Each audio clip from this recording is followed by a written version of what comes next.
नमस्कार, आप देख रहे हैं जेस कोचिंग क्लास। आपका स्वागत है इस वीडियो में। आज के इस वीडियो में बात करेंगे माधव राष्ट्रीय उद्यान और संजय राष्ट्रीय उद्यान के बारे में। दोनों राष्ट्रीय उद्यान के जो महत्वपूर्ण प्रश्न जो फैक्ट है वो सारे के सारे इस वीडियो में बताऊंगा। और अगर आप किसी भी परीक्षा की तैयारी कर रहे हैं तो ये सबसे महत्वपूर्ण है।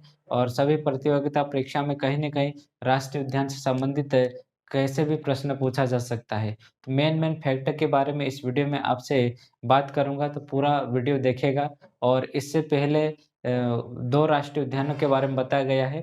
कान्हा किसली राष्ट्रीय उद्यान और बांधवगढ़ राष्ट्रीय उद्यान के बारे में अलग-अलग वीडियो बना दिए गए हैं, तो उनको जाकर आप देख सकते हैं। और रही बात अगले जो भी नेशनल पार्क है, राष्ट्रीय उद्यान है, उनकी जानकारी मैं एक-एक वीडियो में लेकर आता रहूँगा। तब तक आप इस वीडियो को पूरा देखिएगा और उन वीडियो को भी पूरा देखिएगा। आपसे सभी फैक्ट जो महत्वपूर्ण है बनते आ रहे हैं और बनते रहेंगे, ऐसे फैक्ट लेकर मैं आपको बता रहा हूँ। तो चलिए शुरू करते हैं। आज का हमारा सेशन है माधव राष्ट्रीय उद्यान के बारे में। देखिएगा, मध्य प्रदेश के जो राष्ट्रीय उद्यान है वर्तमान में कितने हैं? तो मध्य प्रदेश में जो राष्ट्रीय उद्यान है कितने हैं? 12 नेशनल पार्क है। 12 नेशनल पार्क है, वो कौन-कौन से? ये सभी मैं बता दिया है पिछले वीडियो में, आप जाकर देख सकते हैं। यह राष्ट्रीय उद्यान है जो कि माधव राष्ट्रीय उद्यान है। इसकी हम बात करते हैं अभी, माधव राष्ट्रीय उद्यान। देखिए, माधव राष्ट्रीय उद्यान कहाँ पर स्थित है, इसकी भी हम बात करते हैं, कहाँ स्थित है ये। माधव राष्ट्रीय उद्यान, यह जिला की हम बात करें तो यह कौन से जिले में है? तो यह शिवपुरी जिले में है, ठीक है। देखिए, शिवपुरी जिला कहाँ पर पड़ता है? तो शिवपुरी जिला यह ग्वालियर संभाग के अंतर्गत आता है। ग्वालियर संभाग के अंतर्गत आता है, ठीक है। इसके बाद में हम बात करें तो इसका क्षेत्रफल कितना है? तो इसका क्षेत्रफल 300, इसका क्षेत्रफल है 354 वर्ग किलोमीटर है। 354 वर्ग किलोमीटर इसका क्षेत्रफल है, ठीक है। यह राष्ट्रीय उद्यान यह राष्ट्रीय उद्यान कहाँ पर है? तो शिवपुरी में है और इसका क्षेत्रफल कितना है?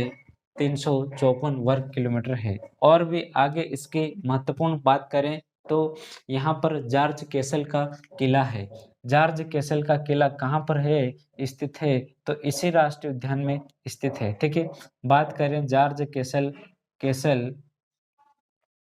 जॉर्ज कैसल का किला। यह किला बहुत ही महत्वपूर्ण है। यह किला जो जॉर्ज पंचम आए थे, भारत में यात्रा की थी और उस यात्रा के दौरान ये भारत में भ्रमण किए थे जॉर्ज पंचम।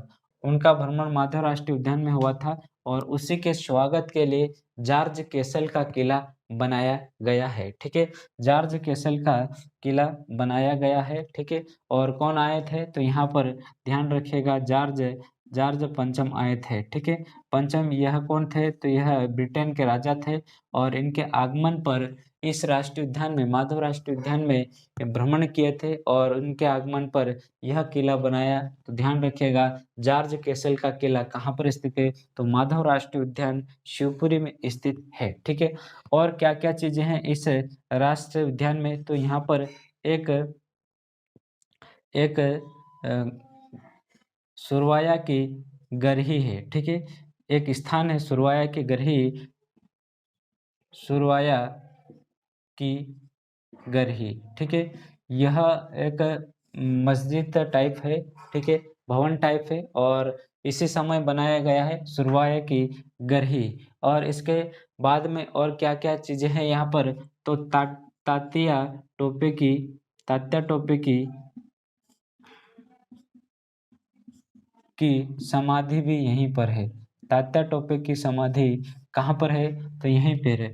और इसके बाद में क्या है यहाँ पर? तो सिंधिया सिंधिया राजवंश के राजाओं सिंधिया राजवंश के राजाओं की समाधि की बात करें तो यह भी यहीं पर स्थित है।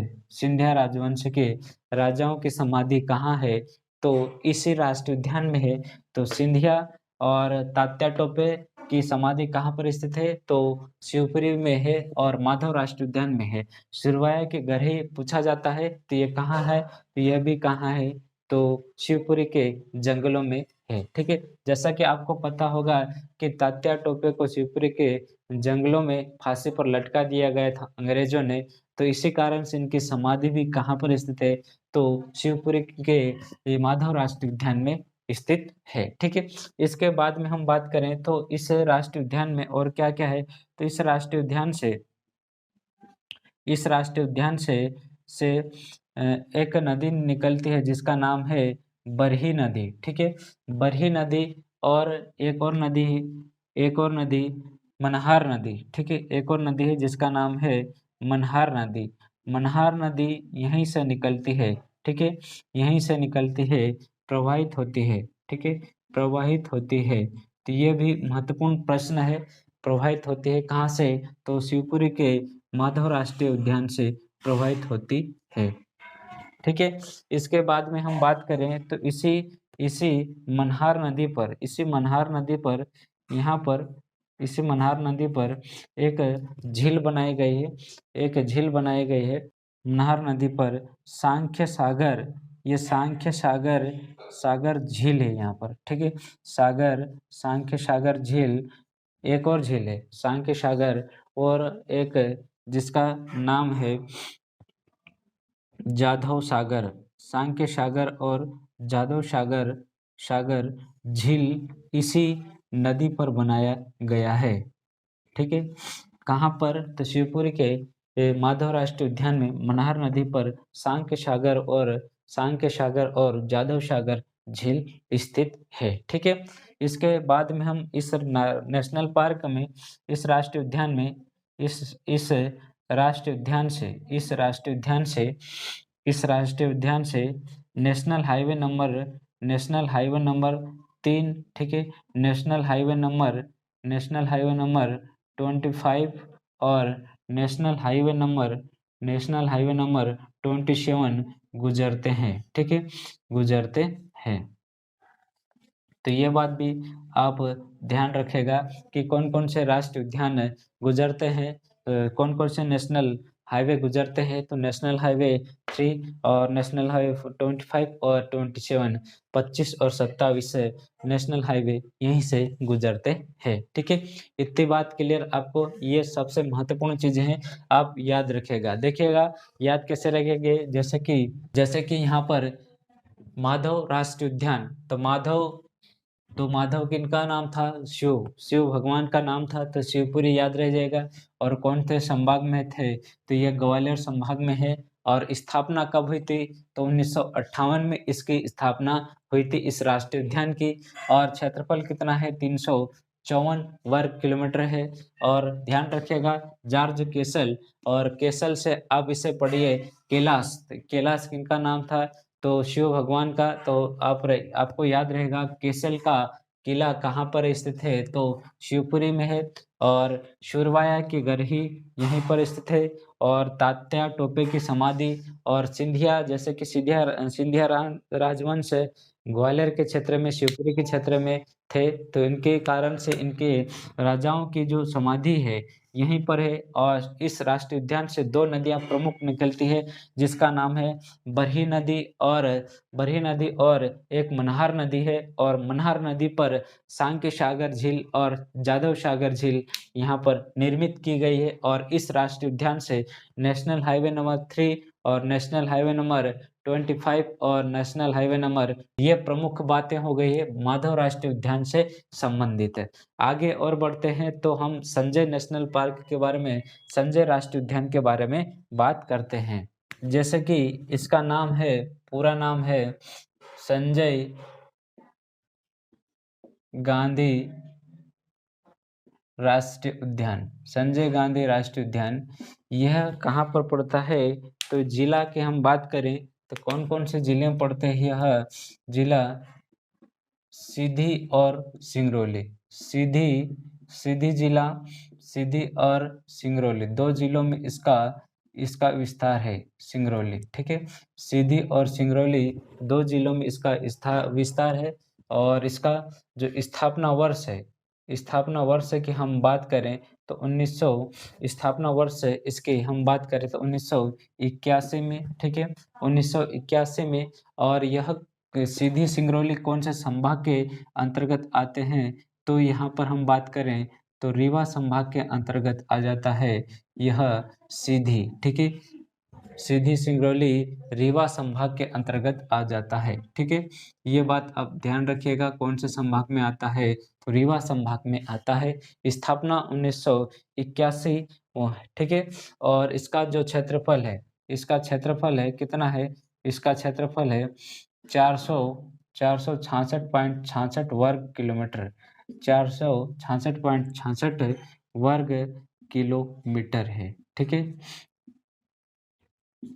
466.66 वर्ग किलोमीटर इसका क्षेत्रफल है। और यह राष्ट्रीय उद्यान प्रोजेक्ट टाइगर में भी शामिल है, प्रोजेक्ट टाइगर में शामिल है। यह राष्ट्रीय उद्यान कब हुआ, तो यह हुआ था 2008 में, प्रोजेक्ट टाइगर में शामिल हुआ था, ठीक है।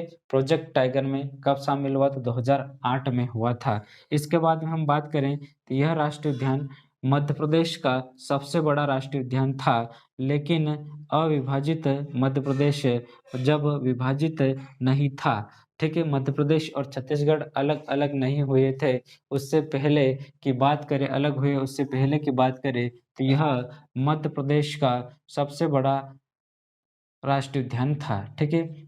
देखिएगा, अविभाजित मध्य प्रदेश का सबसे बड़ा राष्ट्रीय उद्यान था, लेकिन वर्तमान में सबसे बड़ा राष्ट्रीय उद्यान यह नहीं है, ठीक है। इसके बाद में हम बात करें तो इस राष्ट्रीय उद्यान की और भी इम्पोर्टेंस है, यहाँ पर, यहीं सोन घड़ियाल अभ्यारण्य है, सोन घड़ियाल अभ्यारण्य है,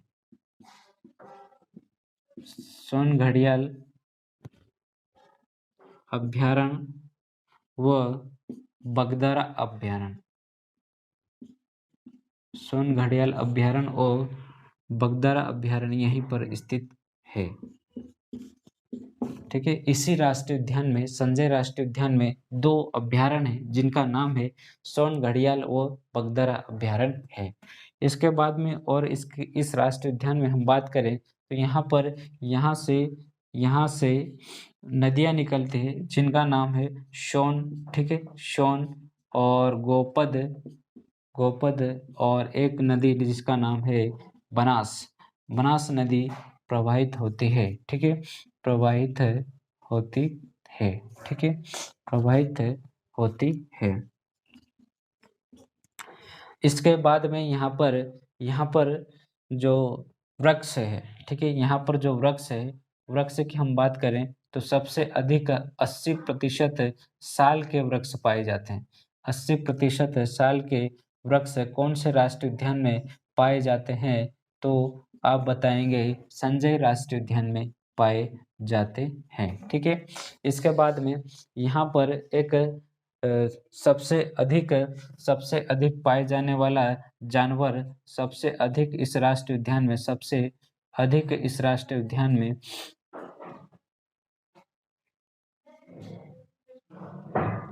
अधिक पाए जाने वाला पशु की हम बात करें तो कौन सा है, तो